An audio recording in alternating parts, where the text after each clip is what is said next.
of what I see as critical to progressivism. And that kind of goes into why I think it's so important for the United States to continue supporting Ukraine, because the dignity of millions of people and their lives are on the line. Russia sees increasing military expansion on its borders, and we expect them to have no reaction. It's almost as if we're saying, Russia, you're really selfish for putting your country right next to all of our military bases. What were you thinking? I had to stop just because I couldn't get the images of all the blood and death out of my head. Like, there were 3 straight days when the war started where I literally just could not sleep or eat. But as long as we have a war economy, not a defense economy, as long as we have a war economy, as long as that war economy is up and functioning, the incentives are always going to be more towards these type of military interventions, and it's going to become more politically difficult to have the things that you and I want for our people. Hello, everyone. Welcome to Agitation Rising, your source for local leftist independent journalism in Central Illinois and beyond.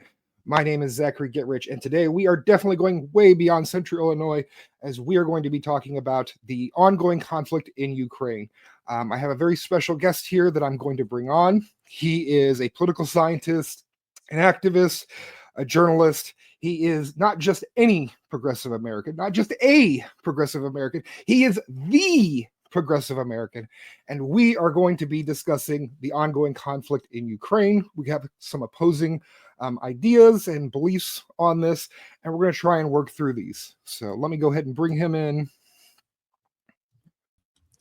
Hello, Mr. American. Is that how I should refer to you, Mr. American? You can refer to me as Connor or whatever you like. It's fine. I really liked that little intro that I'm not just a progressive American, I'm the progressive American. I love that. Love progressive that. American, yes. So everybody, if in the dictionary, if you look up progressive, you're going to see his face right next to it. So yeah, let's just get right on into this. Before we even get to the subject of Ukraine, I'd like for you, as the progressive, to define what progressivism means to you, because it's a term that throughout my life I have sometimes attributed to myself, but other times I'm not really sure what it means anymore. And a lot of times it's used to describe people that I would not consider progressive at all. And I'm more likely to refer to myself as like a socialist or a leftist. And obviously those terms are messy themselves. But so tell me, what define progressivism, and especially with regards to foreign policy, since that's our subject today? Yeah, so there's a lot that can go into it. I mean, progressivism in 2024 is going to be very different from, say, progressivism in the 19th or 20th century.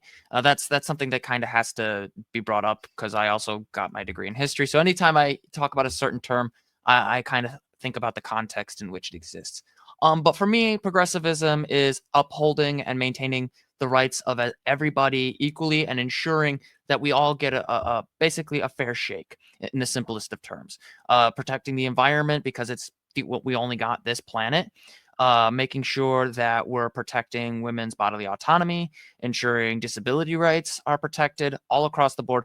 Progressivism, as it stands in its relationship to government, is, for me, about protecting as many people as humanly possible, preserving the dignity of everybody as much as possible, and basically working towards democratizing society as much as possible. Dignity is really at the center of what I see as critical to progressivism, and that kind of goes into why I think it's so important for the United States to continue supporting Ukraine, because the dignity of millions of people and their lives are on the line. So that's kind of a general understanding of where I stand on progressivism and how I view it. I do kind of use the word progressive to describe myself, just because I don't use the term leftist, just because of how fraught it's become, particularly online. Like, you'll see people who say, like, Hassan, for example, isn't a real leftist or whatever, or this person's not a real leftist or whatever. I'm just like, all right, fine. Civic progressive, social democrat, liberal kind of guy. That's kind of where I'm at. So again, with regards to foreign policy, what does progressive ideology mean for foreign policy in your mind? So in my mind, and this is why I made it specific about civic progressivism, one of the things I think is really important is upholding institutions that protect human dignity.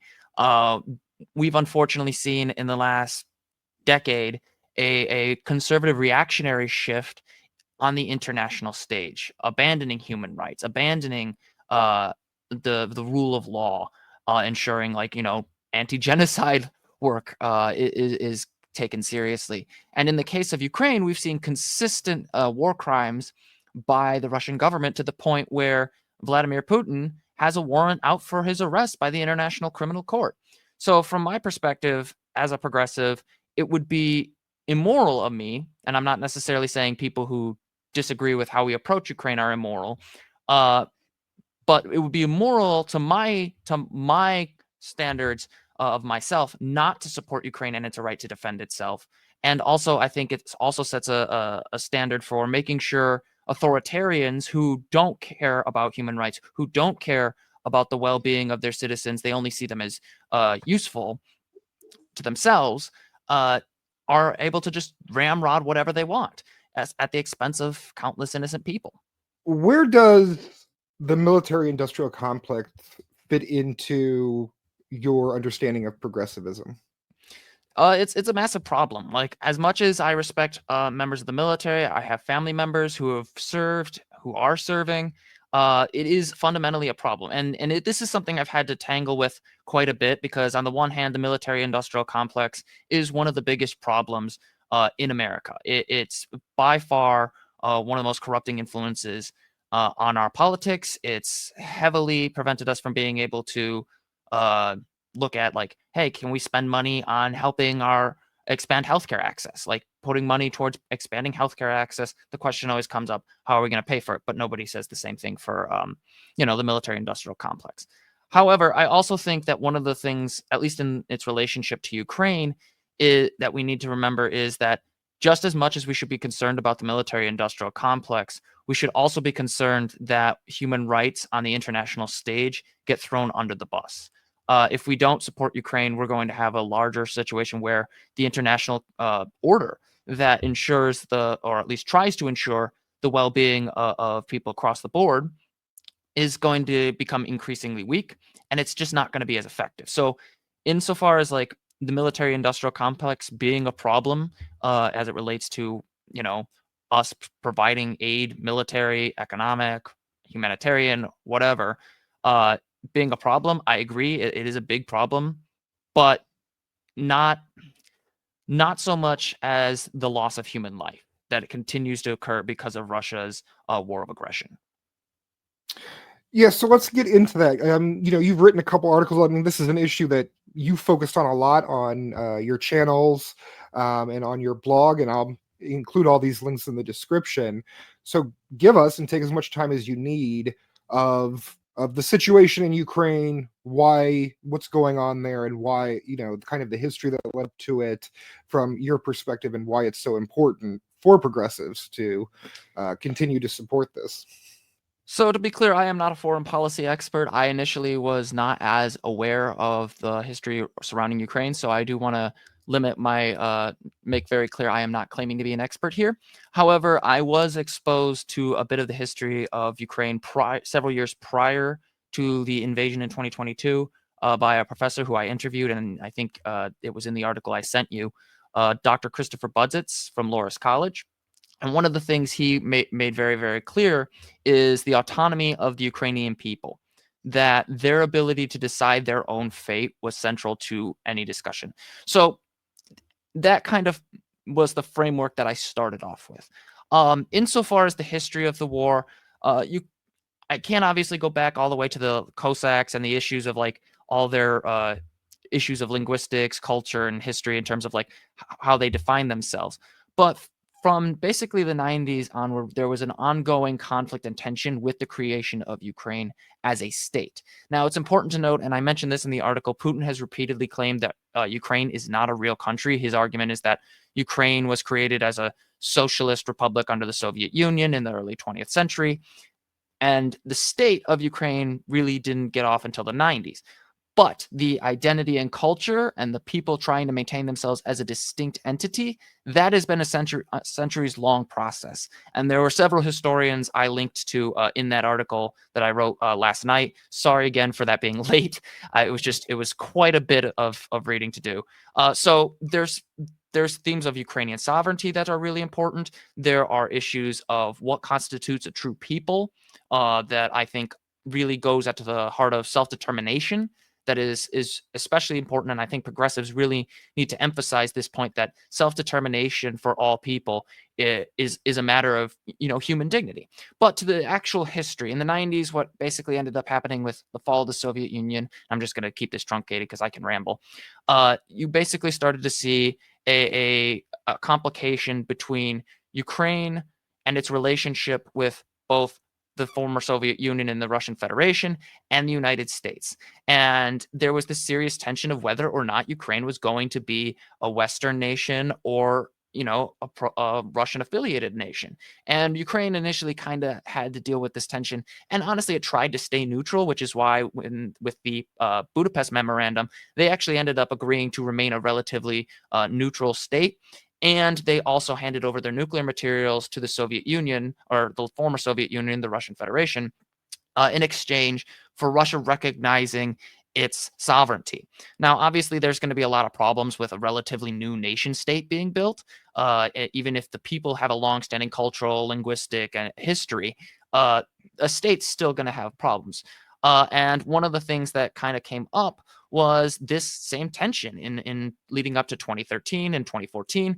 We saw a lot of pushes from the EU to start really trying to integrate it into trade agreements and things that would basically tie Ukraine much more to the West. And Russia was understandably firmly opposed to this, and they interfered multiple times through various alleged assassinations or just pressure on Ukraine to avoid it. And then Viktor Yanukovych, actually, who was the president at the time, basically undermined or sacked a deal that would have put Ukraine in a lot more basically strongly connect Ukraine to the European Union.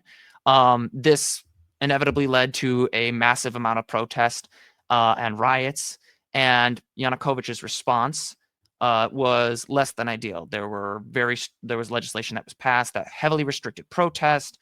There was open fighting in the streets, and at least one instance, people were fired upon by their government and died. This inevitably also led to further violence and basically the overthrow of Yanukovych. He fled, and the legislature basically had to remove him because he wasn't in office. He was just gone. He left in the middle of the night. And from then on, Russia kind of has treated the government of Ukraine as if it's illegitimate. And in fact, one of the arguments that it has repeatedly used is that it is not the treaty that they signed, the Budapest Memorandum, does not apply because they're not dealing with the same government anymore. Never mind the fact that you don't sign treaties solely with which president. They don't just go out of nowhere. You sign it with countries. But since then, they basically seized territory in Crimea, Luhansk, and can't talk today.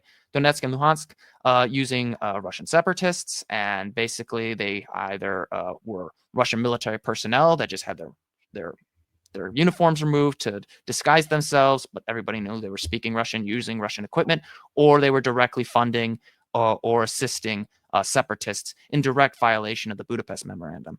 As for 2022, it gets a little weird because, as I mentioned in my response to Eddie Lager-Smith of the Midwestern Marx Institute, and you saw that video, what we saw was an actual decline, according to the United Nations Office of the High Commissioner, in the overall casualties leading up in the eastern region, leading up to the invasion. So to some extent, it does kind of feel irrational, because it's something that, on its face, when they say there's a serious risk of genocide in that region, the actual casualty rates did not suggest that. And to me, it seems like this was much more of a naked power grab and something along the lines of Russia not necessarily wanting this old Soviet Union, as some people who are more liberal like to say. It seems more like an appeal to the Russian imperial period, where they had this sphere of influence, and they seem to be seeing Ukraine as an extension of that. But it's very difficult to adequately say the motivations of a foreign leader, especially when, they're lying a lot. So that's a rough version of what I've got, but there was a lot I had to go over as well. So yeah, I mean, I feel one thing that seems to be missing is the fact that anywhere from 20 to 25% of Ukrainians are ethnically Russian, and they speak Russian, and they consider themselves in many ways Russian, even though they're in this country of Ukraine, and that for quite some time there has been enormous internal tension between the more ethnic Ukrainians in the West and the ethnic Russians in the East. And I feel like in so many of the conversations that I hear about this issue, the fact that there's this massive internal struggle going on, to the point that, I mean, it's easily argued that since 2014, there's been some kind of state of civil war going on. yeah, But between these two sides within Ukraine, which, yes, there's obviously foreign backing towards it, but that seems to be missing. The other issue is that, you bring up the fact that of the president, Yanukovych, who was elected, he was democratically elected in 2010, and he had a 5-year term, and he was overthrown in elections that were directly supported by the United States. You had Senator Chris Murphy, Senator John McCain, who never met a war or conflict that he didn't want to get involved with, that are physically there supporting these protesters. You have, Victoria Nuland, one of the most ghoulish neoconservatives that have ever been a part of our government, directly. I mean, we have phone calls of her saying, we're trying to put these people in power. At this time, the Ukrainians could have, they did choose to put Yanukovych in power in 2010. He had 1 year left. They could have chosen the next year to replace him. And I feel that U.S. influence, NATO influence especially, which NATO is, to me, largely an extension of U.S. hegemony, was what actually led to this conflict reaching this level within Ukraine, not even talking about Russia's own problems with things like NATO, things like expansionism, and stuff like that. But we're supposedly out here supporting democracy, and yet we're supporting, and yet we were meddling in this government when they had 1 year before another election, to the point where there was essentially a coup. And if you're an ethnic Russian in Ukrainian, some of these protests in 2014 are school children, massive amounts of school children shouting, "Hang the Russians, hang the Russians." That's what the ethnic Russians over in the East are hearing when they see these protests. And they see it with, yes, there are definitely fascistic elements in Ukrainian society. Now, I'm not going to try and pretend that, like, legitimize, like, Putin is like on some kind of denazification. I like that. That's just nonsense to me. And there's plenty of fascist elements over in the Russian side as well. But so much of this, despite the fact that we keep saying that we care so much about democracy and we want to protect democracy, and yet here we are interfering in this democracy. Our government, the state, violently put down Occupy protests just a year or two before this. So why was it legitimate when we did it, but it isn't legitimate when the Ukrainian president, the democratically elected Ukrainian president, is doing this? So I would point out, like, in this case, I do not find it legitimate to react violently to political protests in the United States unless they're engaging in explicit, like, violence and harming people. So the first answer to your question is it's not legitimate. The state repeatedly violates the rights of protesters quite a bit. And also, in some cases, just as my experience as a political canvasser, you can kind of see the sign behind me from the Progressive Turnout Project. They also a lot of times they violate the rights of canvassers quite a bit, unfortunately. But I will say, insofar as the U.S. was involved, yes, we have Victoria Nuland on that phone call, but I would put this more in the category of us reacting to an ongoing thing that happened organically. Like you said, there was a lot of tension going on around ethnic issues. There were a lot of Russian-speaking people in the eastern region, but it's also worth noting that much of what they were calling for when they were going to have the vote that Russia required was initially to be more of a self-governing community within Ukraine, more decentralization, which caused a lot of confusion because if you read the full vote, like what the heck's the word, the tally, what they were saying is, would you be willing to support home rule or sovereign state rule? It was set in such a flawed way and vague way that people didn't really get a voice. So yes, I definitely think we do need to be aware of the ethnic tensions here, and also the violence and the far right elements in Ukraine. And I will not deny for a second that the U.S. has taken advantage of the situation. That much is obvious.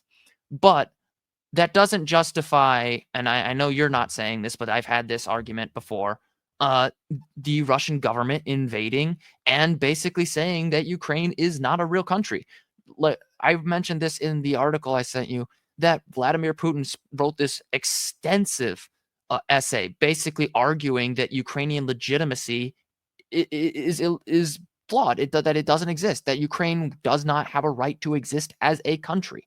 And so, while yes, are you talking about what he wrote in 2021? Yeah, I believe that. Yes, I think that's the correct one. He wrote a lot, Yeah. so and it's been a while. I mean, I read it last night. There were also major parts where he does say that he supports Ukraine as a country and its sovereignty in that. I don't have it right up in front of me, but you can go read it. And, again, I'm not going to trust any specific leader, but no. But when you're going into saying things like their history, when they were created, the Ukraine as an idea was created by the Soviet Union, those specific statements, those are things that are meant to invalidate the identity, invalidate the country's ability to associate with who it wants to associate freely. And yes, the interim government that came to power after the protests in 2014 were ridiculously corrupt, and there were far-right elements in it. But since then, Zelensky was overwhelmingly elected by the people, and not 2 years later, literally 2 years later, there's plans for an invasion by Russia. So again, there is this issue of legitimacy of Ukrainian determination. We're talking about this in the context of America, Russia, and then Ukraine. But the reality is the Ukrainians very rarely get to be talked about in their own right. And that's why I'm heavily emphasizing this. Yes, the United States will always look after its self-interest. It doesn't do things purely out of the goodness of its heart. I don't think anybody who is on my side of this issue is under any illusion on that. It's painfully obvious. But the cost to the Ukrainian people and to the long-term stability of Europe and really the world is at stake here. This is the largest military conflict in Europe since World War II. So U.S. involvement, yes, it was heavily involved. But again, Russia was the one that chose to escalate in 2022. Things were calming down. Russia was the one that could have gone through negotiations when they had issues with the interim government. The Budapest Memorandum provides for meetings and consultations and mechanisms to communicate diplomatically. It chose not to. They did. It was called the Minsk Accords in 2014 and 2015. And then they violated them immediately. Nobody was serious about the Minsk Accords. It was a formal way to say, hey, yeah, we're seeking peace. And then they went immediately back to fighting. I mean,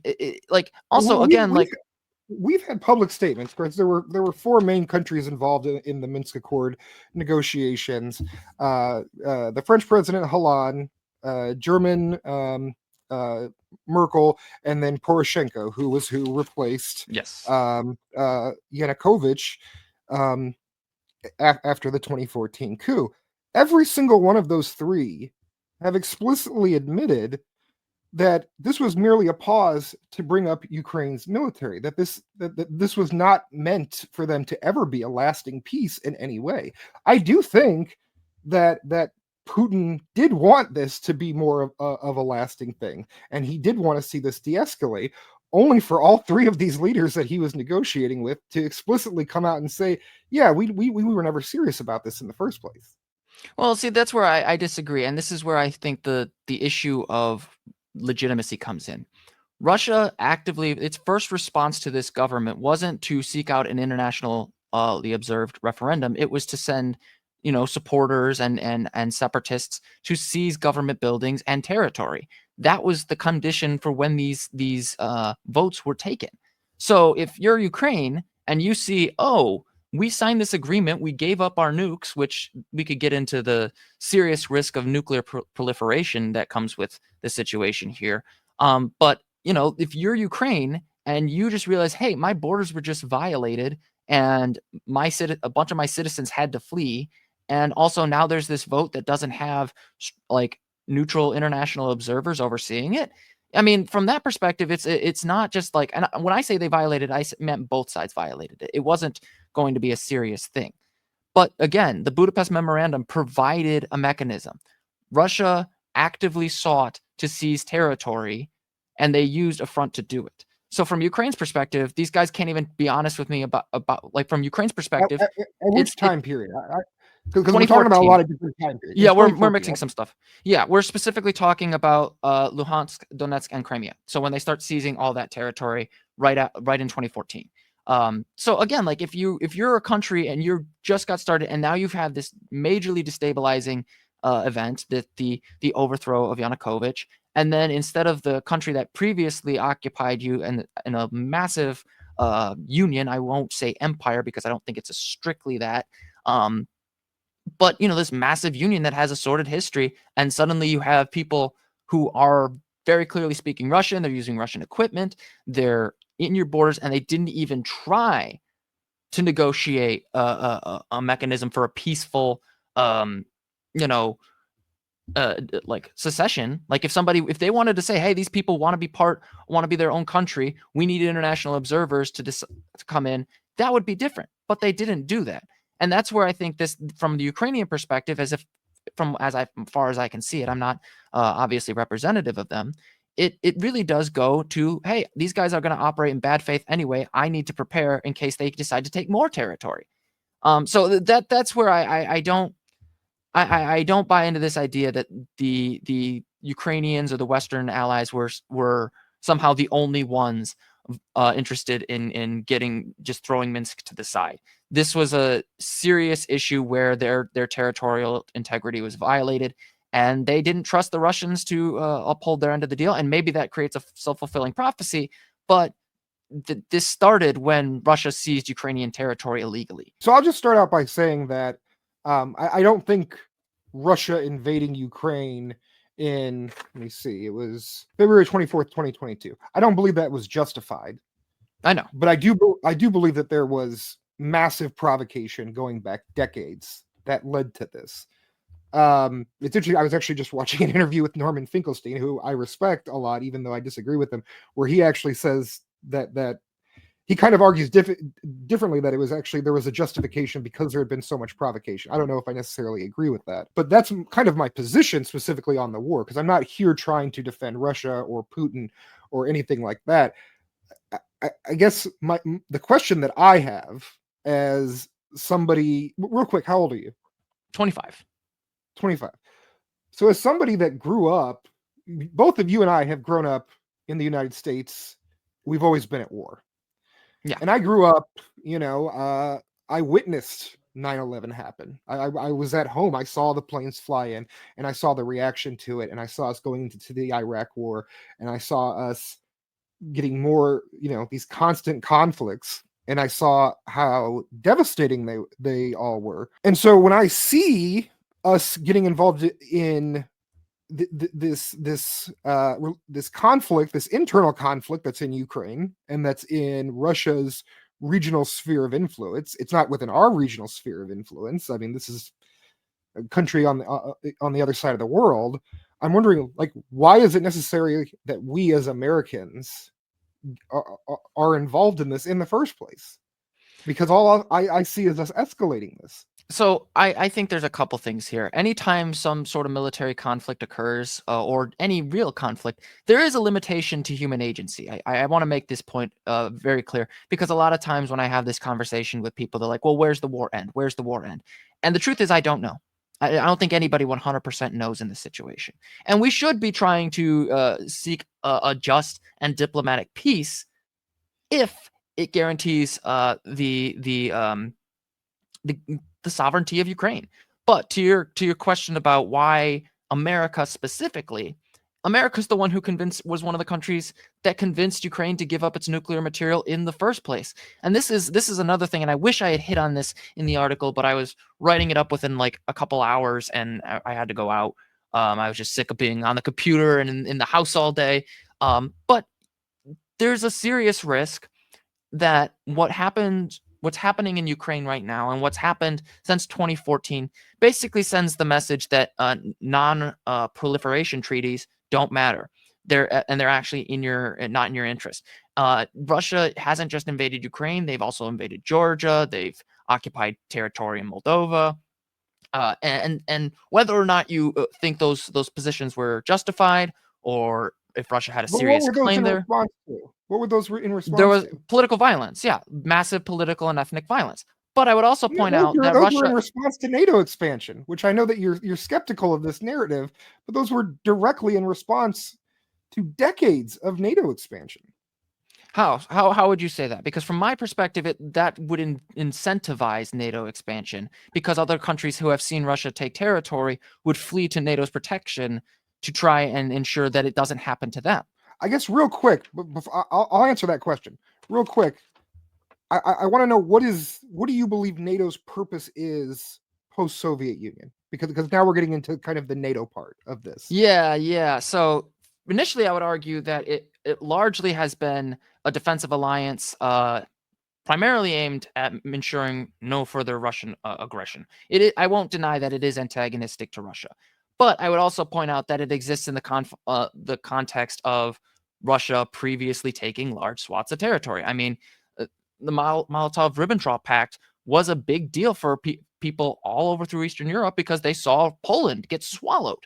And that's part of the reason, even with the nominally left-wing government in Poland, they're antagonistic to Russia. Not just because they're in NATO, but because Russia has previously occupied them and held their territory, and they were denied the right to have a state of their own. I mean, if we want to, I'm not a big scholar of Soviet history, but I mean that is a big deal, and that is going to send people with the understand to NATO with the understanding that, hey, this is our only option to avoid Russia getting involved. And that's kind of But, where America kind of gets involved in. but It's that's NATO. why I specifically asked post-Soviet Union. Because if you want to go back that far, Russia can also say, "Hey, the two biggest times that we were attacked, with Napoleon in 19th century Yeah, and then Hitler, guess where they were coming from? They were coming through Ukraine. So yeah, but we have a lot of I'm more personal specifically animosity talking. towards this too. So what about, like, to me, it seems that NATO, as a defensive pact against communism and against Soviet Union, its purpose ceases to exist No, after so the Soviet Union collapses.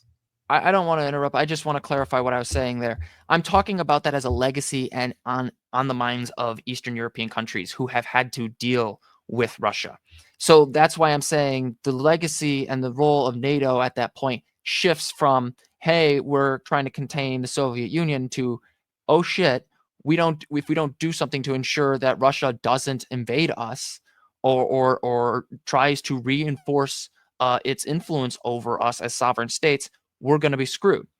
So that's where I'm saying that's the role of NATO. Now, I would say it was, to some extent, yes, its influence was no, it was kind of carefree, and it wasn't as clear in its mission, but it has been, heavily influential and important, especially when you consider that a lot of these countries didn't really get the guarantee that Ukraine did, and Russia again violated it. So again, like this NATO expansion, it plays a role, but the reason it expanded in the first place was the legacy of those occupations. And that's where it worries me that, as much as I was like, prior to the war in Ukraine, I was very much of the opinion, a very similar opinion, that NATO was irrelevant. Why are we having this thing? Right? We have an issue with them Russians in Syria, but we probably shouldn't even be in Syria, but or whatever. Like, but as things It changed, was also largely caused by us too. yeah. So like, it was, my opinion on that has significantly shifted just seeing the cost of this invasion. You said that I wrote quite a bit about Ukraine. I had to stop I had to stop just because I couldn't get the images of all the blood and death out of my head. Like there were 3 straight days when the war started where I literally just could not sleep or eat. It was terrible. So there is a part of me that had a massive shift in how I think about this and how I look at NATO. Because yeah, maybe it was irrelevant for a while, but not to the people who needed to be protected and ran to it for security. And this is why I heavily emphasize that it is important to not just look at this as a conflict between the United States and Russia, but of the people of Ukraine and the people of Eastern Europe who have to worry about Russia's influence over their lives. For us, it's just a discussion.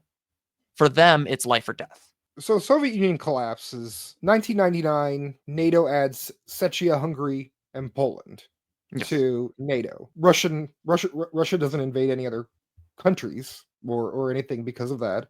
2004, it adds Estonia, Latvia, Lithuania, Bulgaria, Romania, Slovakia, and Slovenia, 3 of which are right on Russia's borders. And it still doesn't start invading any other countries. It wasn't until 2008 when we're like, yeah, we're going to add Ukraine and Georgia that Russia finally actually responds and occupies Georgia, which again, I'm not saying it was legitimate under international law to do that, but I don't think that it was an irrational response for them to do that. So I don't know if I necessarily buy this argument that all these countries are joining NATO because they're in fear of Russia, when Russia waited, I don't know, almost a decade and a half before it actually started invading other countries in response to NATO expansion.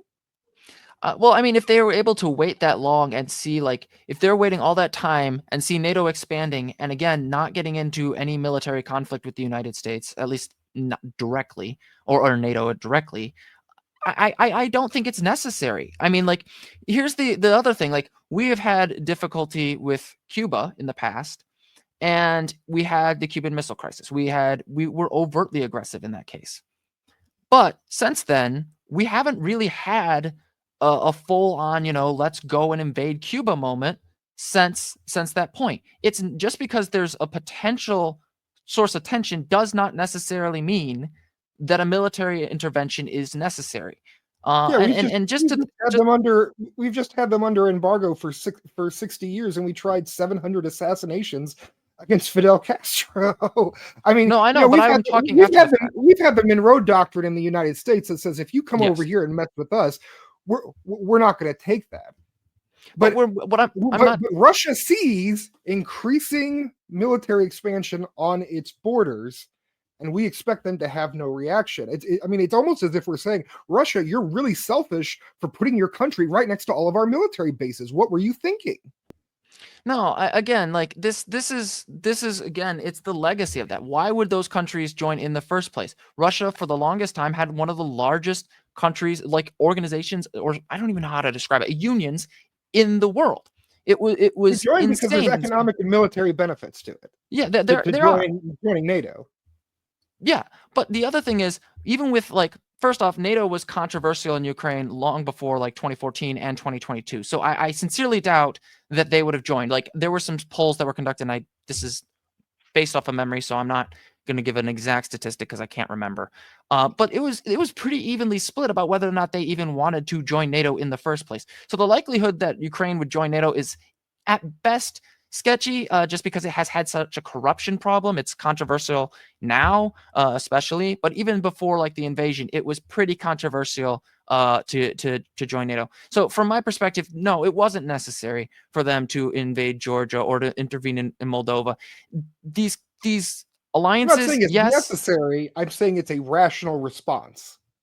Okay, but rational doesn't necessarily mean justified, is what I'm trying to say. I'm not saying it's justified either. I know that. It's a rational response, and it's the exact same thing that we would do if we started seeing people encircling us over in our sphere of influence. And it comes off as massive. It comes off as this massive double standard. And the fact of the matter is, the Russian Federation is not the Soviet Union. It is not a world power. It is a regional power at best. Yes, they're a nuclear world power, but in every other way, they are at best a regional power. So if they're a regional power, why do they get to have a sphere of influence over other countries? Because that, to me, In their this idea of it's region. no, In but their if you, region. In 2004, 3 countries right on their border joined NATO and put military bases. That's their sphere of influence.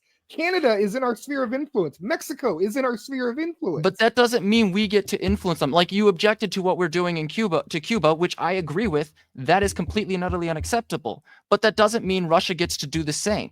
I am not denying for a second that the United States has played a major role in escalating this. My problem is, now that we are at this point, we can't just let Russia continue to try and undermine Ukrainian sovereignty. Because again, this idea that NATO started it is a convenient justification for a nation state that is writing constantly about how the Ukrainian country was created by the Soviets. So I keep going back to that because that legacy plays a heavy role in the Eastern European mind. Like, it's like, this is why I get we're going to go back and forth on this all day. And apologies if I get a little testy. I'm not feeling too well today. But this I think the back and forth about whether or not NATO started it, or the fear of Russia's influence in the past contributed to people joining NATO, ultimately it is going to be the fear. I mean, it goes like for Poland as an example. They have consistently warned about them being next. This isn't just something where it's like, oh, it's the United States and NATO expansion. NATO expanded because there is legitimate fear there. There is that history. And just to make this point, I don't think the United States continued policy in the Monroe Doctrine. I don't think it's as effective as it should be in terms of, keeping people safe.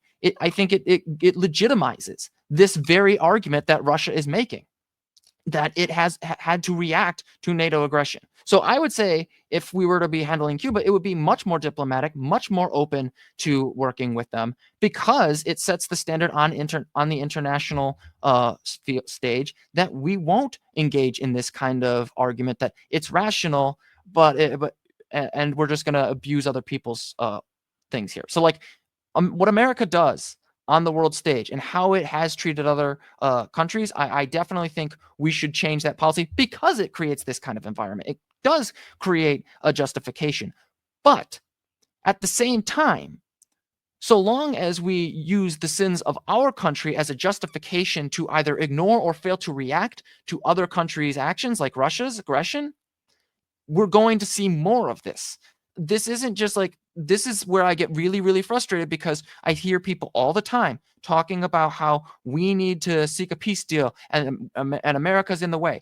And what they won't mention is how Russia demanded it would have the right to veto any request for military assistance for Ukraine from outside countries if they got attacked again.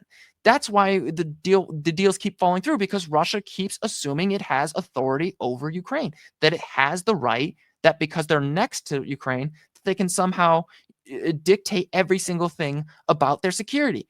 It's not the sphere of influence does not mean you get to coerce your neighbor. America does it, and it's wrong, and it should not be continuing. But one sin does not mean it should continue. To ignore your neighbor. Like, we're not solipsists here. I understand that there's this argument. Well, Ukraine's sovereign and they can do whatever they want. They can do whatever you're right. They can do whatever they want. But if you ignore how that's going to affect other countries, then you're going to run into problems. I'm not denying that because of historical reasons, a lot of these other countries had, fears, whether they're rational or irrational, of Russia. But what I'm not hearing is you also acknowledging that Russia, which since the post-World War II saw NATO as an existential threat throughout the entire Soviet Union, and then they see it continue after this. I don't hear you acknowledging that they have a legitimate reason to fear this at the same time. And again, Poland says it's afraid of Russia. It joined in 1999. There was no Russian aggression. Russia at that point is reeling from shock doctrine. They're in basically like utter economic collapse because of the neoliberal takeover that we did, and Putin suddenly coming to power and trying to like get the pieces up right around then. But Poland wasn't in any existential danger in 1999 when it joined NATO. But that was a long and extended process. Yes, it was much later, but again, this is not just something like, oh, we can say, oh, Russia's going to invade immediately. It's the legacy. That's why I keep bringing up the legacy thing. How other countries perceive how they've been treated in the past can and will heavily influence how they perceive their future. And yeah, sure, Russia can say, we're afraid of NATO, we're afraid of NATO. But for all intents and purposes, NATO wasn't going to do anything. And as you said yourself, it was largely irrelevant. Prior to this invasion, people were openly questioning whether or not NATO would even matter anymore. I mean, that's the thing that drives me nuts here. We can point to NATO expansion, but realistically, NATO wasn't going to do anything because it was just really at that point a stamp saying, hey, we've got an alliance now. Now it's actively reacting and seriously considering what it's going to be like under the upcoming administration and how it's going to have to function on its own. So I get that. We could talk about that with Trump. I'd be interested to talk about that real quick. NATO's a defensive agreement, right? Yes. It's not meant to be an offensive agreement. Yeah, right. And that's the other thing I was trying to say. So, I mean, here's NATO, a defense agreement, attacks Bosnia in 92 to 95. Bosnia is not a part of NATO. Bosnia wasn't attacking any NATO members. It attacks Yugoslavia in 1999. Yugoslavia is not a part of NATO. It wasn't attacking any NATO members. Yugoslavia was the one where there was the genocide that was going on, if I remember correctly. Yeah, right? but that does not trigger Article 5 of NATO, which article, for people who don't know, Article 5 is basically if you attack a NATO country, all the NATO countries are going to come together and beat you. The only time that Article 5 was ever done was Afghanistan in 2011, where we were legitimately we were attacked. And 20 years later, we saw how successful that reaction was. Trillions of dollars lost. NATO had limited, not necessarily troops on the ground, but limited involvement in Iraq in 2004. It had direct involvement in Libya in 2011. So if you're Russia, where are you seeing this as, purely a defensive, just trying to protect its own people, as opposed to it's not only expanding, it's attacking countries that have never attacked any NATO country? I mean, okay, so what is your reaction to, say, for instance, the 2011 war in Libya? I was going to get into that, or I was going to get into Yugoslavia. I would say in the case of Yugoslavia, I think the evidence is pretty clear, and I was trying to remember off the top of my head. But yeah, like in the case of Yugoslavia, they're dealing with genocide, and the UN wasn't doing anything. So in that case, unless you're trying to commit genocide in that particular case, and then I'll get to Libya. Libya's a lot more messy. The overwhelming reality in that case was, hey, there's an ongoing genocide. The international institutions aren't doing anything. And who's in the best position to stop it? NATO. And so, yeah, I could understand if like Russia was in the process of committing genocide and they were, then they'd have a legitimate fear in that case. But no, like they weren't. So there isn't really this thing like, hey, you bombed Yugoslavia. That one, I don't. I'm kind of reticent to put that into a justification for Russian aggression or concern.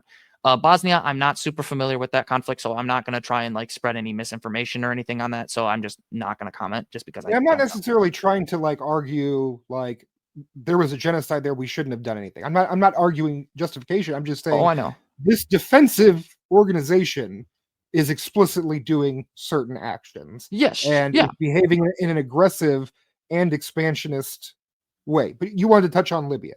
Because I asked you about Libya. I have a bit of an understanding, but I was pretty young when Libya happened. So it was. I was in college when it happened. Yeah. And I have some shameful beliefs about it that I completely. Oh, do tell! Now I gotta know that one. Oh man, back in 2011, I was freshly in college. I was all into the hope and change stuff of Obama. I think I remember sending an email to the White House being like, I don't want boots on the ground, but go ahead and put a no-fly zone. And trust me, these are shameful beliefs that I no longer hold anymore. Yeah, no, and I I wouldn't necessarily say I was a Republican at the time, because I just, grew up in the northern suburbs of Illinois, white dude. You were Didn't really best know a friends with whole. Kevin Ferris, I so was not you know best friends with Kevin that Ferris. Don't try probably to had pull that on some me. influence. We were in Boy Scouts together, and That's we'll Boy have to get Scout to that. friend. And then, yeah, no, jeez, oh.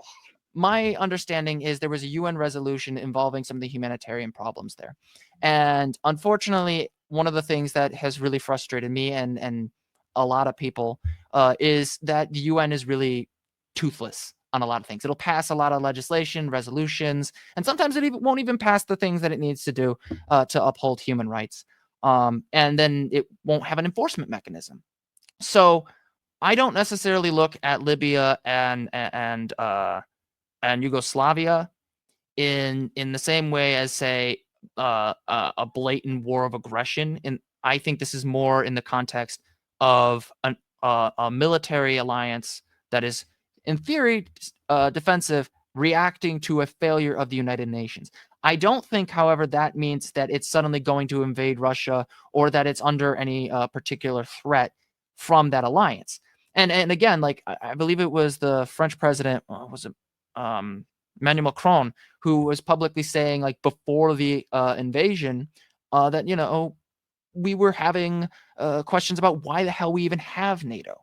And so this is where I get into the framework where I look at, and again, I know you're not justifying it. I know you're not in the category of people who are just cheering on Russia and not parroting that. I'm just making this point in terms of what standard we're setting when we react to these kinds of things. I look at it very much of, if international institutions upheld and enforced human rights more consistently, I think the interventions in these cases probably wouldn't have occurred, or at least not to the same degree that they did. But again, that's a hypothetical. We don't really know for certain. So real quick, do you think that we should, because we did, but we should have gotten involved in Libya in No, 2011? I think the United States handled that very poorly. I'm just explaining the context of why these things. I think these things occurred. Yugoslavia, that one I think is a little more is pretty understandable. Genocide's a pretty big problem. But in the case of Libya, the end result was catastrophic. I don't think there was a serious consideration, or at least as serious enough consideration, as to the consequences in destabilizing Libya. And we've seen, the open slave markets and things like that Yeah, that have played a slavery was major. brought back to Libya. I mean, it's Yeah, it insane. was like, so yes, and this is where I heavily emphasize, on a completely other note, the importance of a stronger United Nations, where these conflicts can not only be prevented, but also an agreement can be made for a long-term peace. The problem, I think, what we've seen is we have countries, including the United States, and this is kind of me going off on a tangent, so feel free to stop me, and Russia and China, who view these institutions not so much as mechanisms to seek peace, but as a mechanism to expand their influence. And unfortunately, uh, that seems to have been like in Libya, that seems to have been the reason, basically the hole that we filled, and we shouldn't have. So that's my little rant there, but yeah. So I want to read off something from Bill Burns, who I believe is the current CIA director. He was the ambassador to Russia from 2005 2008, and he sent a memorandum to Condoleezza Rice, Yes. where, and I believe this is a direct quote, and I'll make sure I put it in the description. NATO enlargement, particularly in Ukraine, remains an emotional and neuralgic issue for Russia. Russia would view further eastward expansion as a potential military threat. In Ukraine, these include fears that the issue could potentially split the country into, leading to violence or even, some claim, civil war, which would force Russia to decide whether to intervene.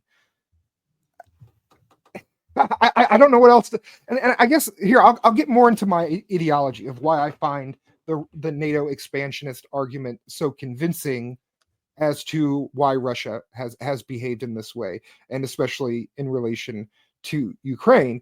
I am a very cynical, disaffected millennial going through the aftermath of 9/11, the war on terror, the Patriot Act, the Iraq War, the Libya War, the 7 wars that we were in under Obama. And it is my strong belief that most military conflicts, especially the ones that the United States is involved in, are at the very least significantly influenced, if not directly caused by the military industrial complex. We have a war economy. We Yes. want to go around and create as many wars as possible, because then you can sell more weapons. And that's what I see as the trajectory post a Soviet Union of NATO, as just a way to fuel the military industrial conflict. Not conflict, but the military industrial complex, which I do not view as valuable. As somebody who could be a progressive or a leftist, I do not view the military industrial complex as valuable or beneficial to us.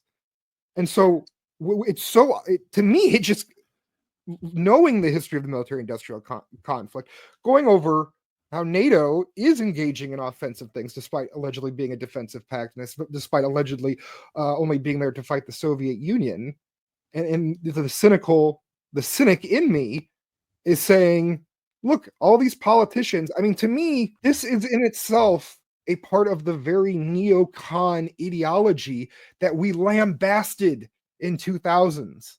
And we called all these neocons the worst people alive. And it seems to me that Biden was a neocon.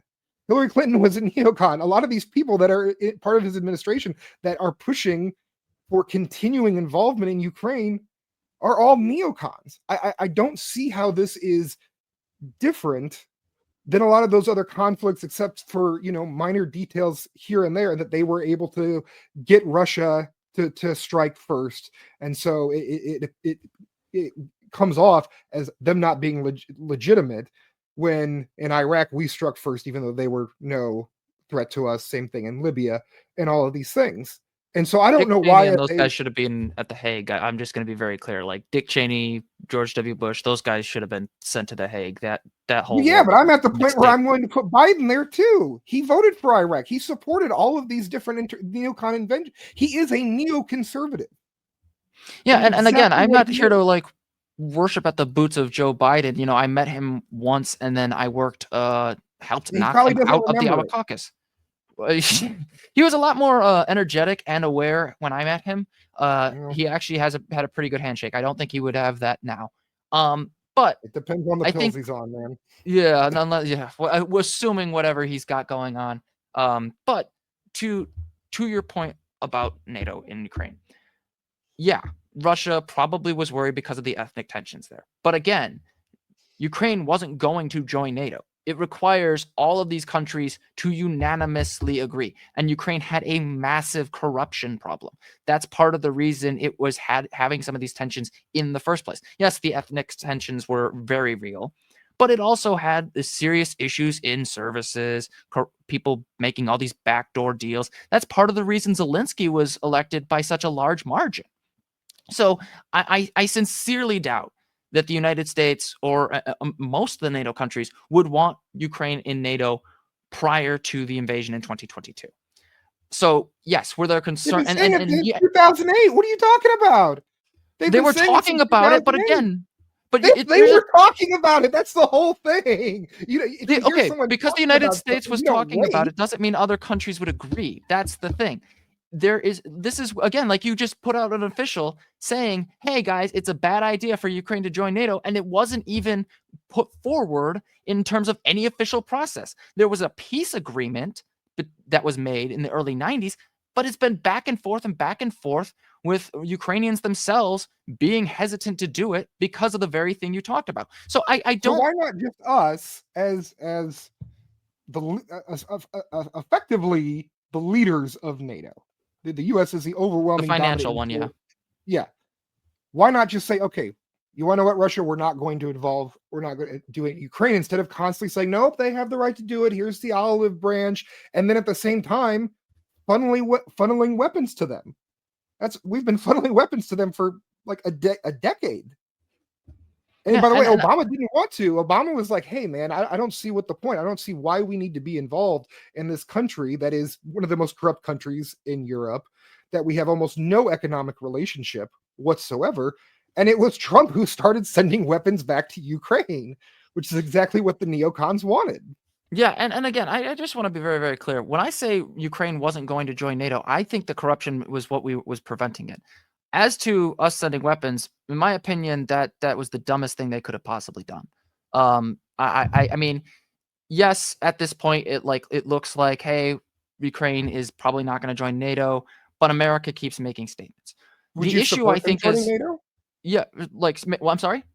Would you support Ukraine joining NATO? Not right now. Definitely not right now. Especially with how much things are just going crazy. Like if Ukraine was to join NATO, and to clarify, you're asking if I wanted Ukraine to join NATO right now. Yeah, right now.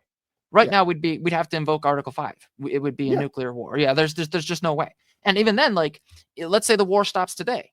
Let's say the war stops today, and we start rebuilding Ukraine. There's more humanitarian aid, which is one of the things I really want to emphasize. A lot of our stuff's military aid. We need to do more humanitarian aid. It's way too little humanitarian aid. It's like, I think it was like 2.3 billion. Actually, I have it right here. Hold on, sorry, my thing right here. Yeah, it's 2.8 billion. I do have. I don't mean to interrupt you. I do have this as one of the questions, because I'll definitely circle back to the breakdown of the aid and my opinions on it.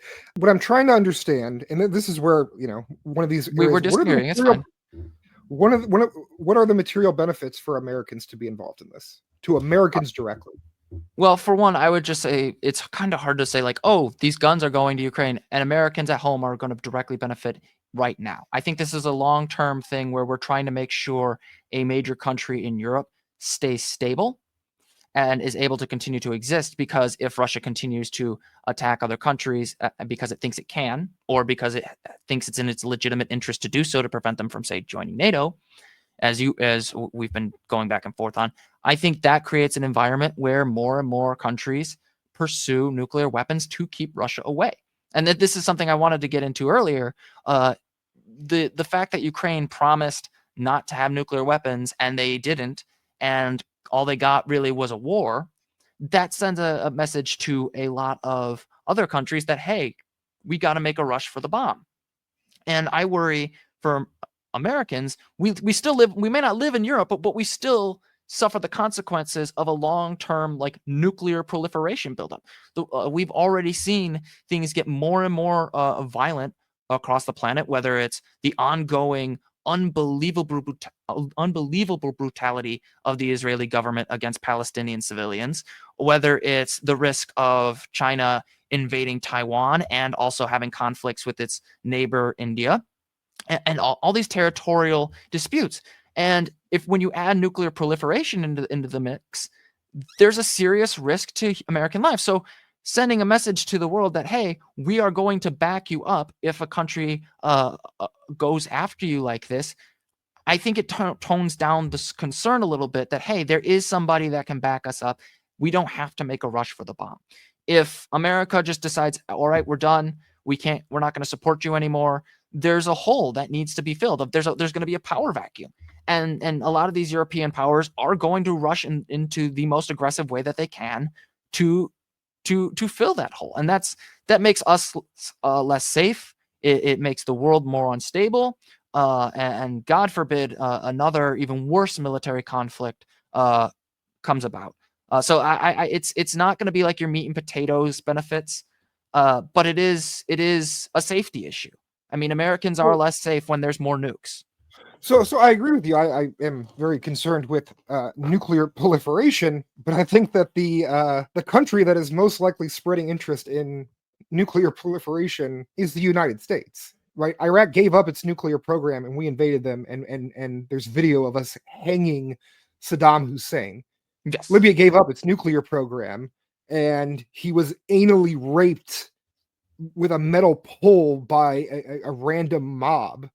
I'm gonna have to censor that one on my end. So that's fine, but like that's the reality of what happened. Yes. And so you see Iran, you see North Korea, they're like, no, we're not going to end up like that. We had a deal in place, again, under Yes. Obama, to actually that would have largely prevented Iran from getting a nuclear weapon. And I even think that originally they didn't want a nuclear weapon. I think originally they just wanted nuclear power. And I think part of that's propaganda, but that's for another argument.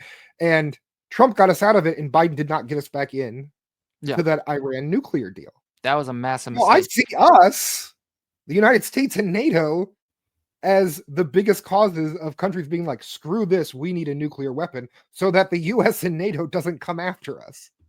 And again, like I would argue the United States, less so NATO. I think NATO is again, prior to 2022, it was there was a big question about whether or not it needed to exist, especially because Trump was talking about pulling out of it during his presidency. Even though he added 2 countries during his Yes, presidency. yes. Which is So, that's the thing where I'm like, people were openly questioning why it existed. What point was it doing?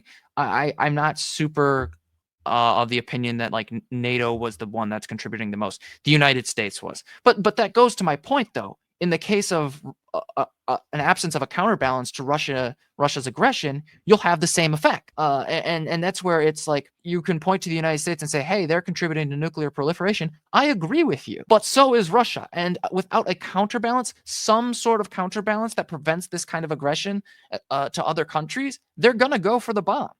but it's not And symmetric. These are not equivalent concerns for the world. It is not a symmetric. The overwhelming majority of concerns are because of American imperialism. Would you agree that the military-industrial complex is a huge reason that NATO still exists? Oh yeah, I would definitely agree with that. But Would you but agree that again, the military-industrial complex's reason for existence is to engage in military conflicts, that it yeah, actively seeks out military conflicts? I would say it definitely exists to maintain military conflicts, and that's part of the reason it's something I've tangled with on this issue quite a bit.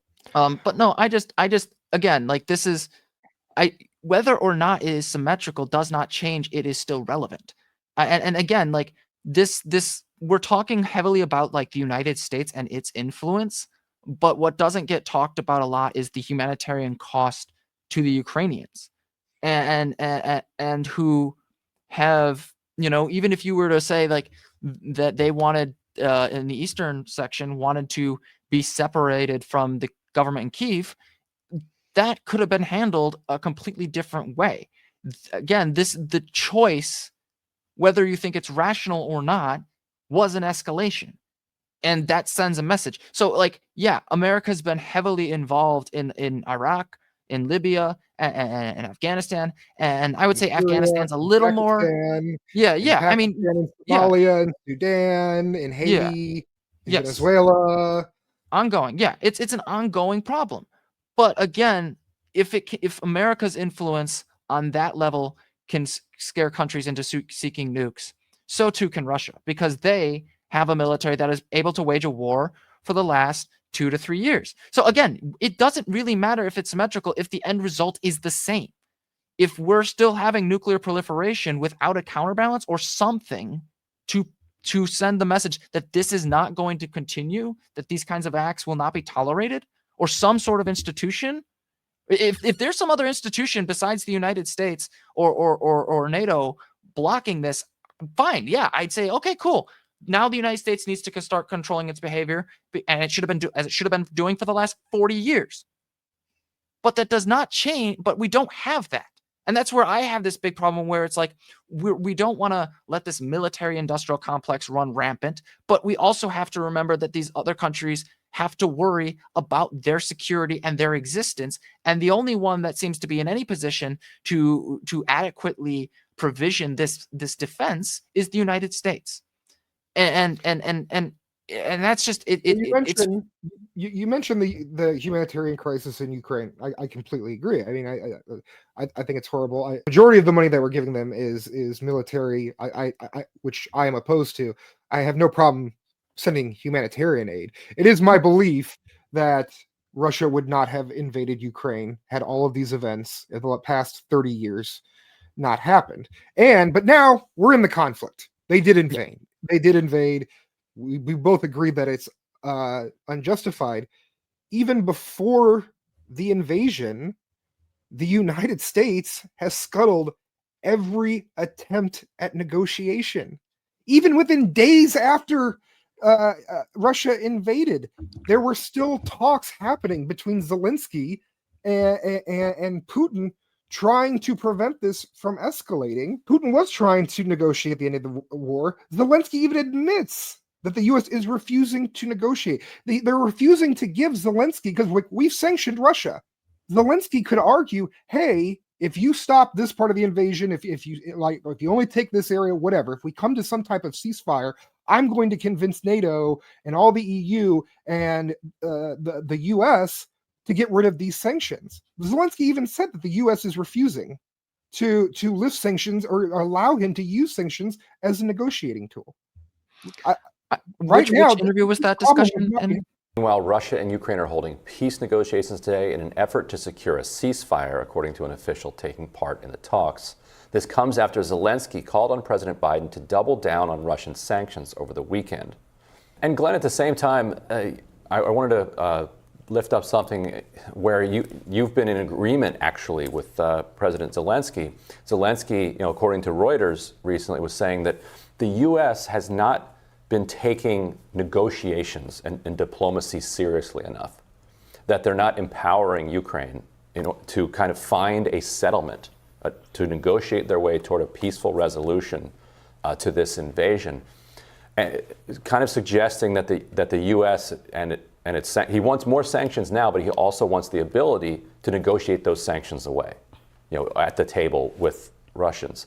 If the U.S. had, as much forewarning as it did that this invasion was going to happen, and diplomatically we're unable to stop it, what's your understanding of diplomatically, what the U.S.'s posture is right now? Do you think Zelensky's right that the U.S.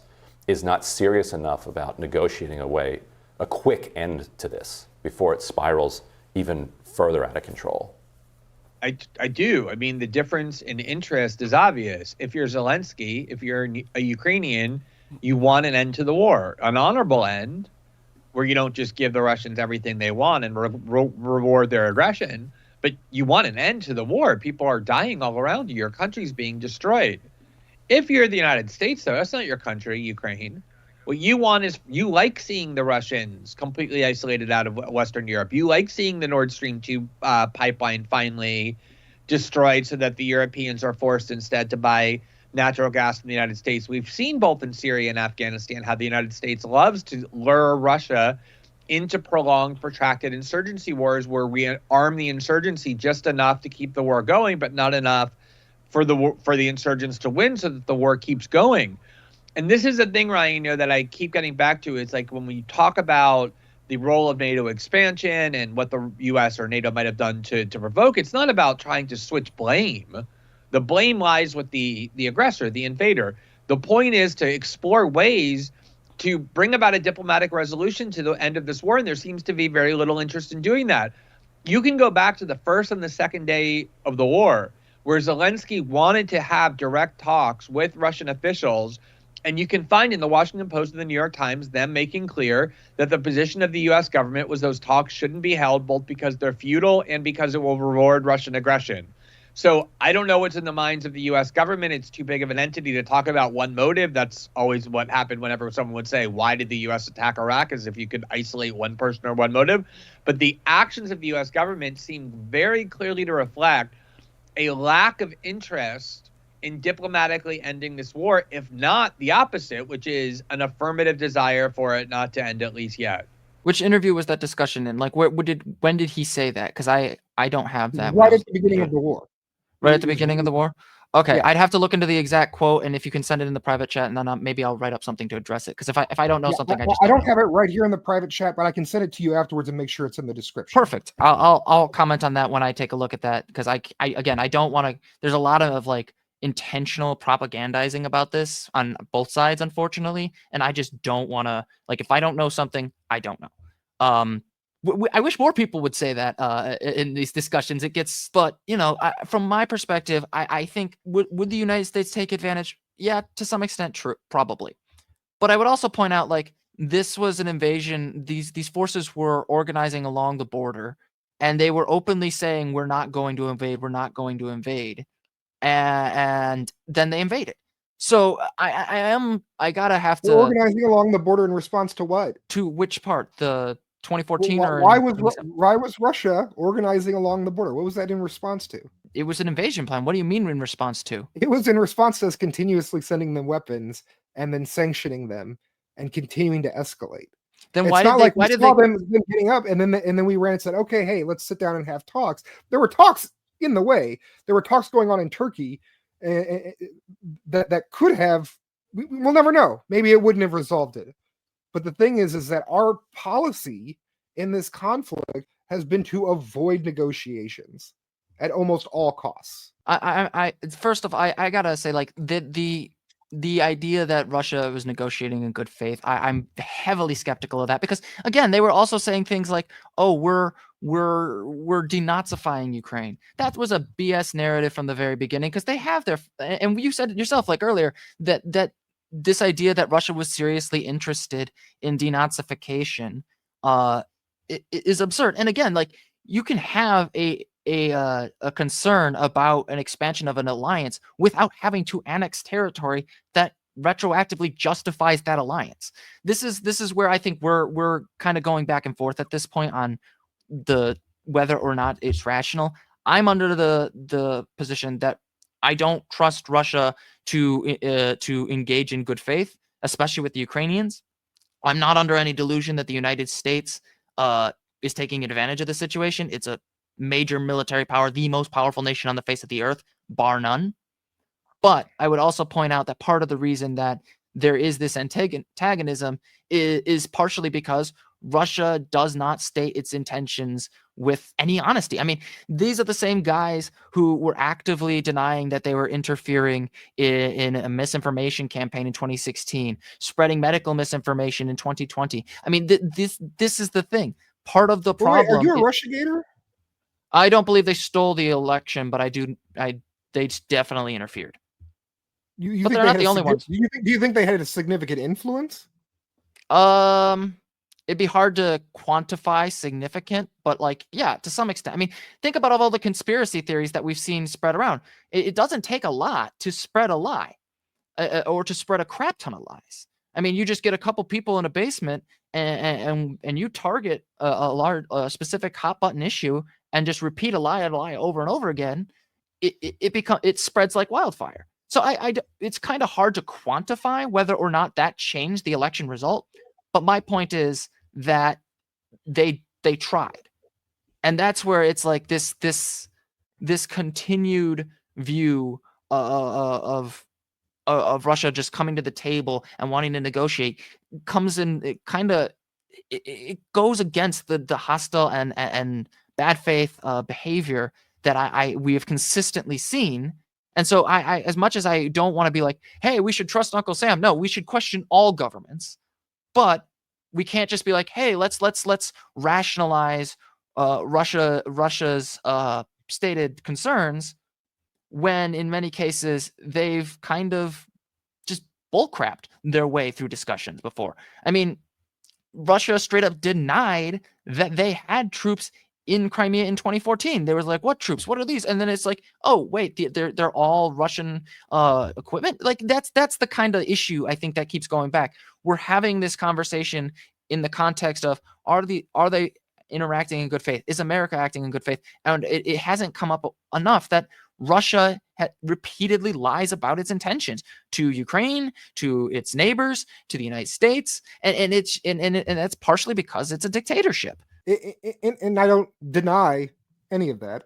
I see, however, my problem is that you're not seeming to give the appropriate weight to how much the U.S. lies when it is literally the global hegemon right now. It is so much more powerful in every possible way than Russia is, and so its influence and its lies are going to have so much more impact than Russia. I think Russia tried for 30 years to try and come to some type of better relationship with us. And I think Putin felt like he was being lied to for 30 years. That's not me justifying. I have no love for Putin.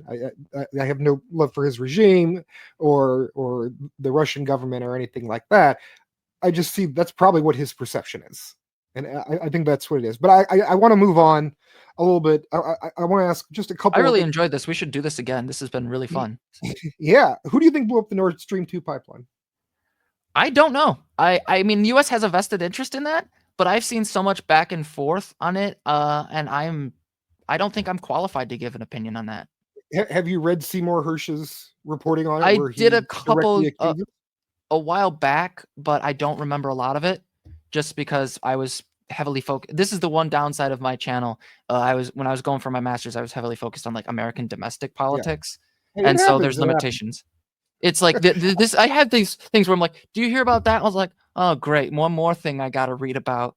It's and yeah. So I don't remember the specifics of that. But if you want to resend it to me, I can go back over it. Well, I can just describe it real quick. I mean, Seymour Hersh, he had a confidential informant, which you should always be somewhat skeptical, but he has a very good history with confidential informant of people that were in the room where the Biden administration explicitly made a plan to do a deep sea dive and blow up the Nord Stream 2 pipeline.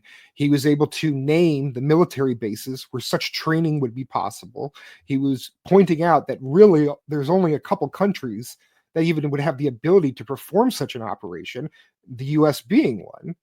And we also have on February 7th, 2022, a couple weeks before the invasion, Biden explicitly said, if Russia invades, then there will be no longer Nord Stream 2.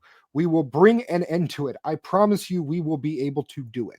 If Russia invades, that means tanks or troops crossing the border of Ukraine again. Then there will be no longer a Nord Stream 2. We will bring an end to it.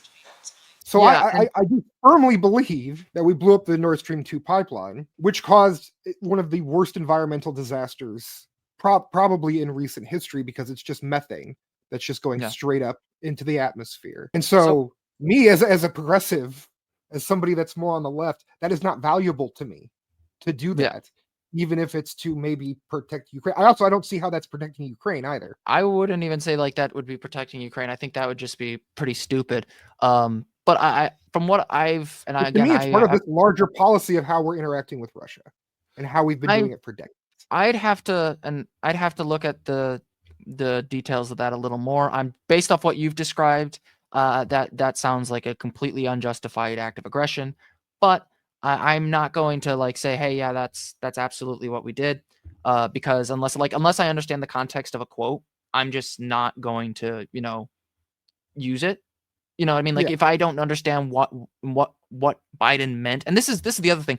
We're two guys who, we engage in journalism, we engage in politics, we engage in this stuff, and we do as much research as we can with the time we've had, and we're only responding to the amount of information that is available to us.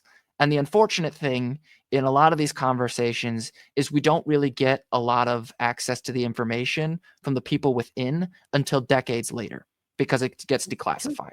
So is it possible that is there a vested interest maybe in destroying the pipeline? Yeah, sure. I wouldn't be surprised if there was some consideration to doing that or doing it.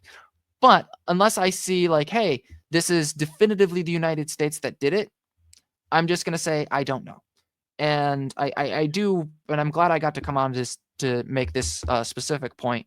I think when regardless of like whoever's watching this after the fact, whoever you side with on this issue, please don't be afraid to say I don't know. There's a lot of bad information, and I really wanted to say this over and over again. There is virtue in saying I don't know. Oh yeah, so, and there's also a virtue in acknowledging that both sides have propaganda, and you should not take both sides at their word. Same thing in the Israel-Palestine thing. I don't trust Hamas. I don't trust Israel. Like propaganda is a weapon of war, and it is a very deadly weapon of war. And I 100% agree. And as somebody that is I try and be very scientific minded, and I believe in things like falsificationism, which I've done videos about on my philosophy YouTube channel that people can check out if they want. I want to see as much evidence as possible, and you want to know what? I like to learn new things. So if somebody can prove me wrong, then good, because I like learning new things. I only have a couple more questions about this specific issue because I think we're kind of reaching the endpoint. What do you think success in Ukraine looks like to you? Like what do you see the endpoint of this being? So as far as, being able to effectively, have a perfect end to a war, there's no such thing.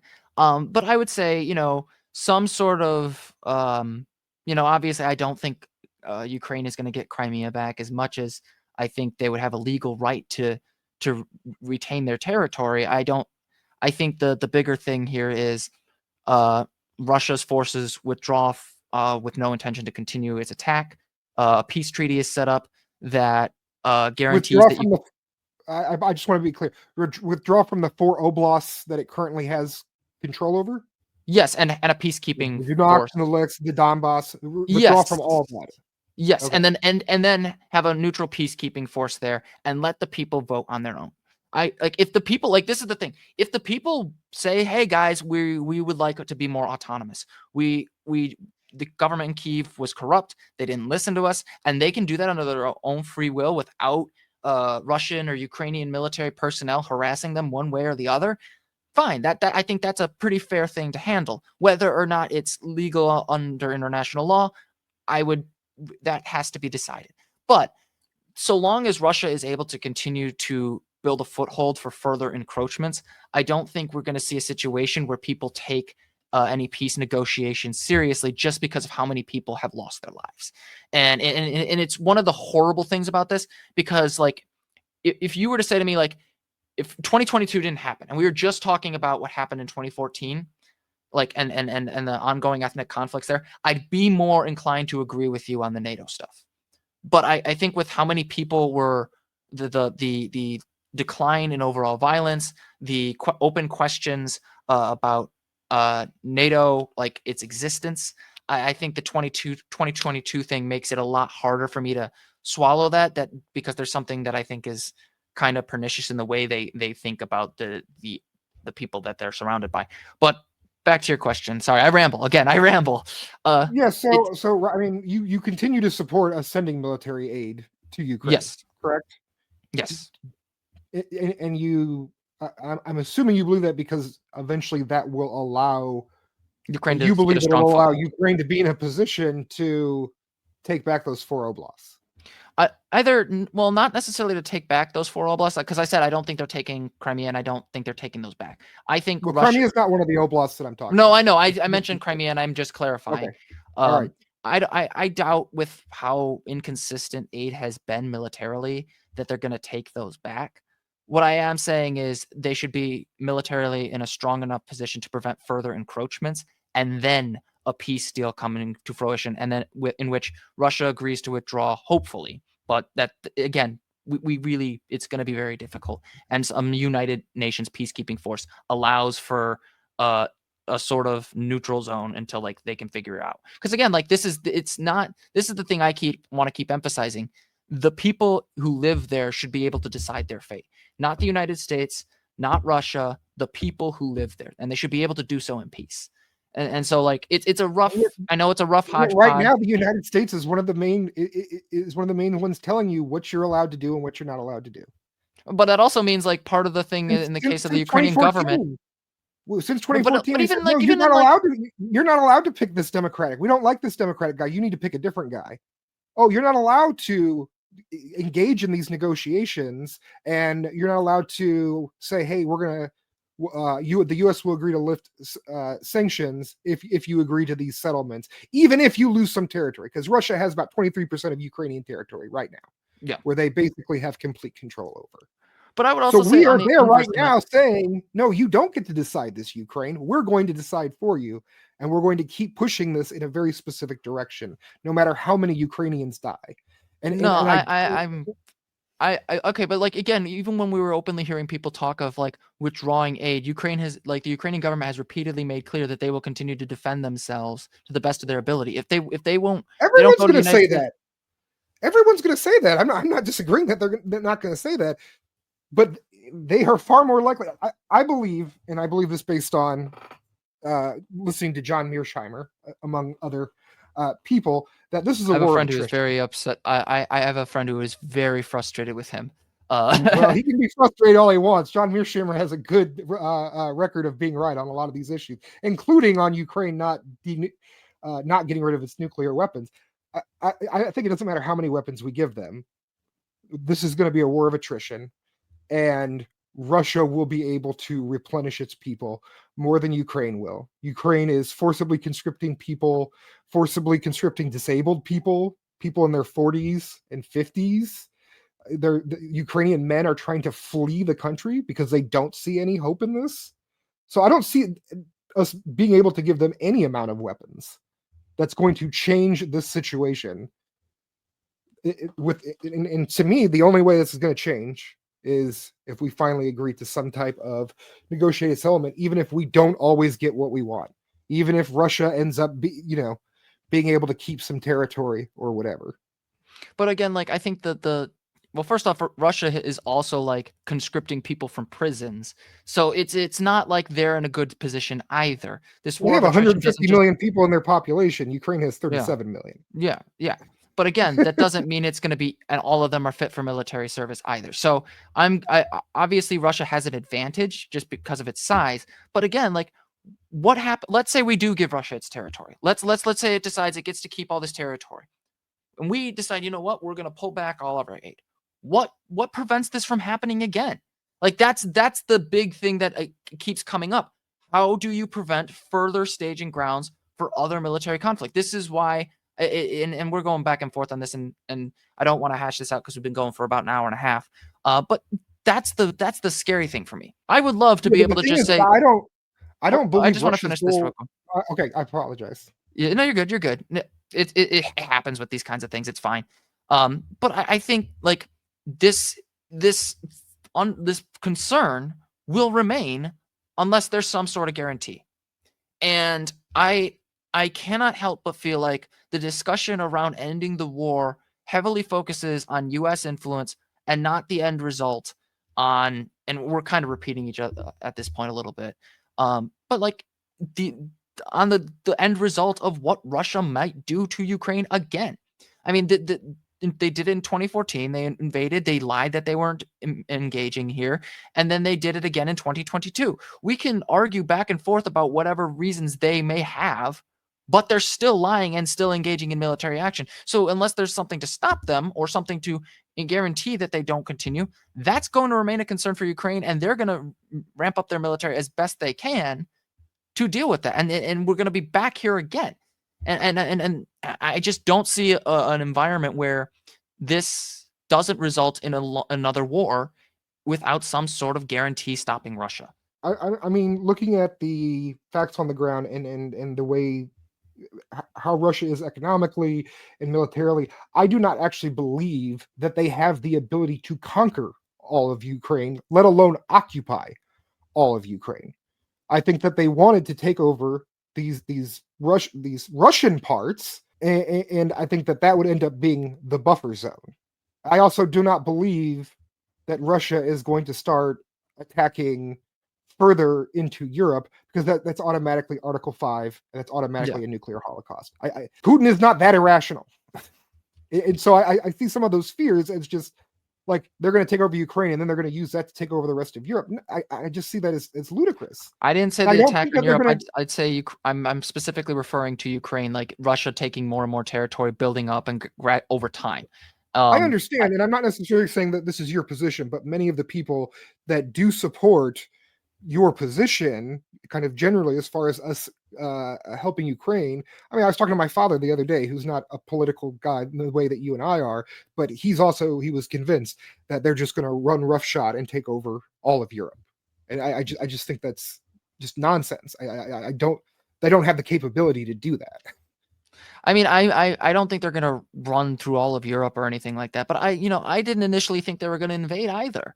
And I mean, they did try to take the capital in Ukraine. They tried to assassinate Zelensky. I mean, so like there is this thing where I'm like, something that happens during war. I mean, that's. I think they were more interested in like destroying the capital than necessarily taking it. I don't think they would have been able. I mean, they weren't. They were not able to occupy the capital. They were not able to take it and hold it.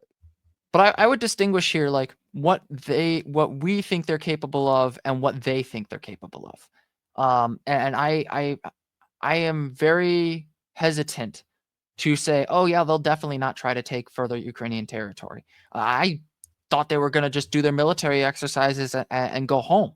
And we're here having this conversation 2 years later. Come February, we'll be probably having this conversation on the third anniversary. That's where it's like, I don't want to be like, oh, this will absolutely happen. But I after everything that I've seen, and after just how much like they're never going to do this, and then they actually crossed the line and did this, I'm very worried that we could potentially ignore the situation getting worse.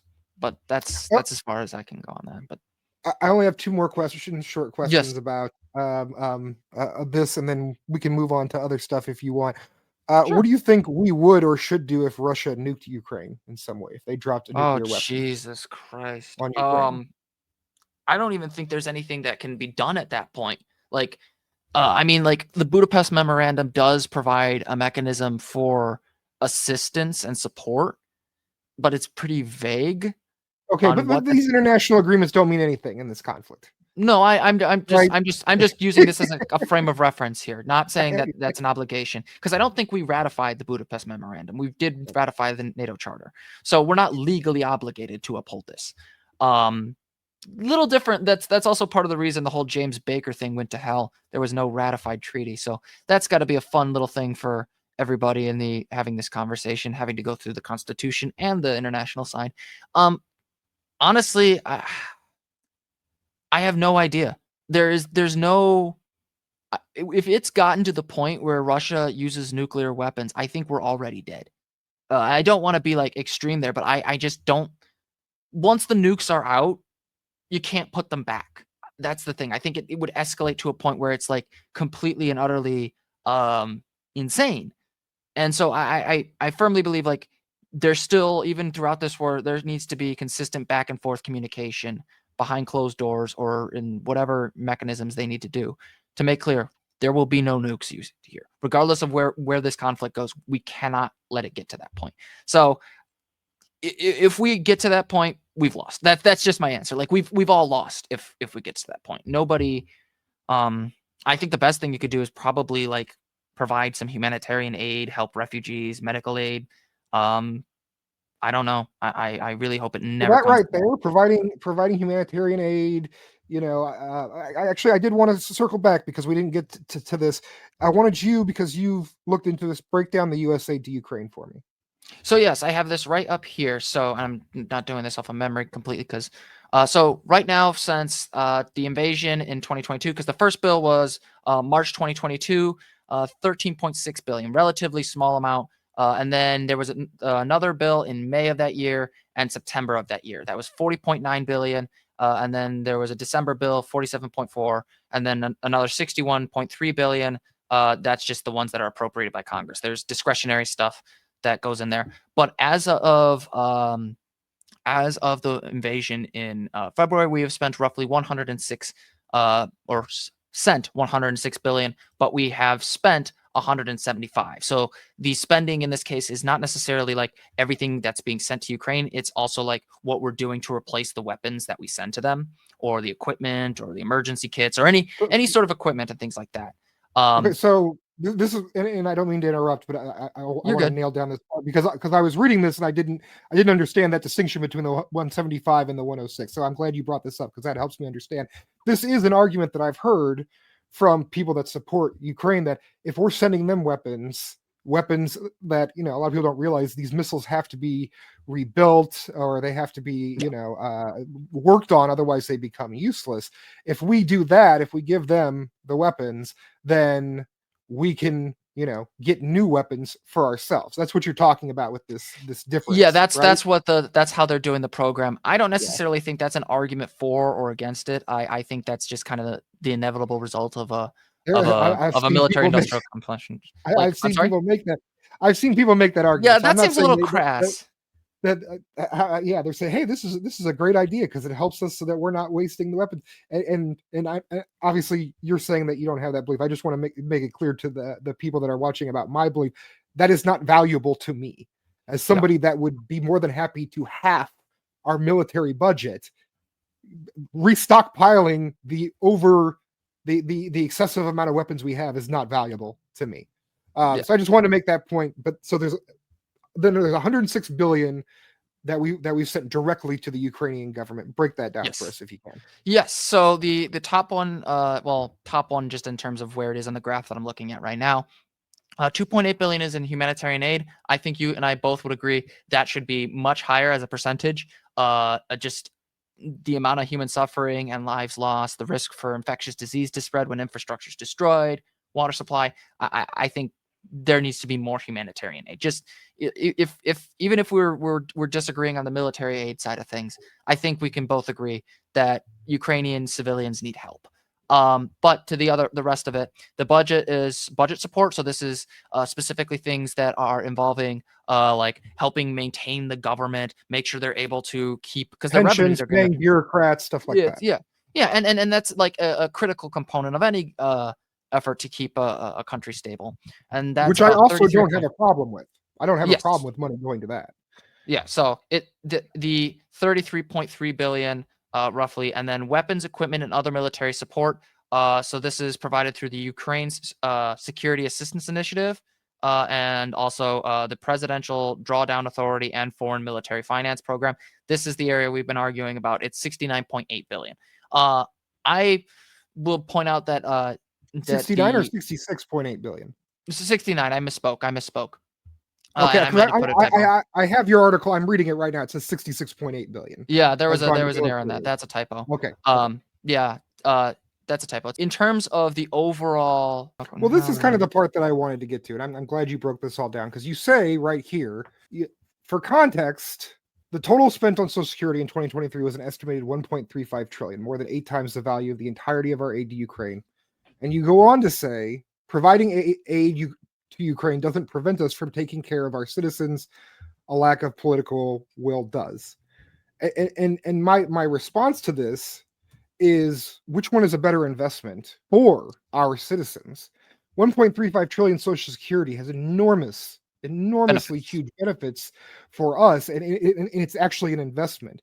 I don't see military aid or military spending really in general as having that same level of investment. So if that 100 and let's just say it's 106 billion, let's just say the 69.8 billion in military aid was instead going to our citizens, the investment benefit would be exponentially higher than it is right now going to Ukraine. You drop a bomb and that money's gone. You give it to people here who need that money, and then they reinvest it in the economy. So this is kind of why I wanted to go over this part. So this is the part where the reason why I think people, when I emphasize the military aid as distinct from the financial aid, because and this is where I kind of at the bottom I take a dig at Vivek Ramaswamy, because I cannot stand him. Some people are under the apprehension that like the perspective that like, oh, it's just money we're giving, and then they buy the military equipment. It's like a lot of this is old equipment we already have. So this is the value of that equipment. In a lot of cases, in some cases, we are purchasing the equipment and then sending the equipment to them. But the main financial stuff, that's in the other stuff I described earlier. That's in the supporting budgets. That is in supporting, humanitarian aid. That's the stuff where we're doing like direct payments through our system. So that's what I was talking about earlier, and you have it right here. Especially old military equipment doesn't provide for our citizens. Replacing it with new ones also doesn't provide for our citizens. The point I'm making there is argument right there that's being made. No, I'm specifically saying in that context, we're not sending. You can't cure homelessness or improve Social Security and Medicare with HIMARS. That's what I meant in that sentence. So that's the point I'm trying to make here. Is it's not that like this doesn't protect our citizens. And again, the nuclear proliferation issue is, in my opinion, a direct benefit, a direct issue that we are trying to prevent with this aid. The big thing for me is when we say, hey, and this is where again I'm taking a dig at Republicans. They seem to be operating under this approach that we are either for military aid or we are for supporting our people here. We have the means to do both. We are one of the strongest economies on the face of the earth. And I do not for one second believe that we couldn't increase Social Security support by just going after the wealthy with progressive progressive taxes, or going after their investments in capital gains, or closing loopholes and properly funding the IRS. There are ways for us to take care of our citizens. And this was not so much an attack on your position as it was on isolationist Republicans who seem to be under the impression that, oh, if we could have all these benefits, or we could take care of our citizens if we just didn't send this damn money to Ukraine. And then if we stop sending money to Ukraine, they still wouldn't take care of us. So that's the point I'm trying to make here is, you and I would love to see increases in public services, mental health, the taking care of the disabled, the elderly, the sick. I'd be thrilled if we could just get an increase in access to affordable health care, and just have more Americans have access to it, if not get to universal health care at all. But I don't think our involvement in Ukraine is the thing that stops that. Republican conservative lobbyists and corporate Democrats are the ones who stop it. So that's the distinction I make here. And here's where I'm going to disagree. And I'm glad you brought this up, because a lot of people would consider my position isolationist. I actually don't consider myself an isolationist. I just really want to reorient a lot of our foreign policy in general. But that's a completely bigger question. But as long as we have a war economy, not a defense economy, as long as we have a war economy that is explicitly being used to go to Ukraine and Israel, we just let Saudi Arabia buy $1 billion worth of weapons. As long as that war economy is up and functioning, the incentives are always going to be more towards these type of military interventions, and it's going to become more politically difficult to have the things that you and I want for our people.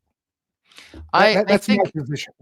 I don't necessarily disagree with that. The thing is, I think Ukraine is unique, because it's very clear in the case of sending weapons to Saudi Arabia. That's clearly a profit-based decision. And just to be clear, we're selling them. We're not giving them weapons. I just want to be we're clear. selling them. Selling them. That's what I meant. In that case, why the hell are we selling weapons to Saudi Arabia? Why are we? First off, we shouldn't be really working with them at all, just because of their atrocious human rights abuses. War economy. Yes, and I know, but we're right. agreeing on that. But I think in the case of Ukraine, we point to Ukraine as the biggest example, and not all the other more blatant failures where we have Saudi Arabia, as you mentioned, with the interventions in Libya. In those cases, I would say, yes, that is an example of the war economy taking away from our citizens. But in the case of Ukraine, the risk to the global stability of just global stability in general is such a threat to our citizens that it merits this response. And I know we've been going a long time on this, and I really like this, but I cannot emphasize this enough. Just because something is happening halfway across the world does not mean it doesn't affect us. And that's where I look at this and I say, and you and I are actually in agreement. I just believe us being involved in this has negative effects on us. And we're gonna keep going back and forth fine. disagreeing. That's fine. And I love this debate. This is good. I mean, I think and people can rewatch this and think. I think I've made a somewhat decent case of why I don't believe that our involvement in this over the last several decades is progressive or is valuable to me as a progressive, as somebody that you and I'll just say conservatively, which is one of the few times I'm ever going to be conservative. We probably have 60, 2/3 of the same view, if not higher. Yeah, I just definitely. don't see this as one of them, and I see it as a direct impediment to the bigger issues that you and I support: universal health care, all these other things. And if you would ask me 4 years ago, would I support sending weapons to a foreign country in the war? I'd probably say no. But I think the thing that I've become increasingly more cynical about is the cost of not helping countries defend their ability to maintain human rights. Because I said before earlier that I couldn't eat or sleep for 3 straight days because of some of the horrible things that I was seeing when I started reporting on the issue. And it's very hard for me not to look at those things and say to those people who were, killed in Bucha and Izium and other areas, and just say, what's progressive about leaving these people behind? And that's the and again, like, I'm not saying that that's your intention. And my instinctive response is going to be why this conflict and not half of the other horrible conflicts that are going on in Yeah. the world. All right, so I think that we've gone through as many issues as we possibly can, and we definitely talked for a lot longer than I initially expected to. But I do really appreciate having you on to talk about this issue. We're obviously going to have to agree to disagree, but it's going to be up to the people at home. They can, you can send me your sources. I can put in my sources, and people can look it up and they can come to decisions on their own. And that's why I'm really happy that we have this platform. So I really want to thank you, Conor, for coming on here and having this discussion, this debate with me. For all you people at home, thank you so much for watching Agitation Rising. Like, subscribe, do all the YouTubey things, everything that you possibly can. Keep agitating, keep rising, and we'll see you on the other side.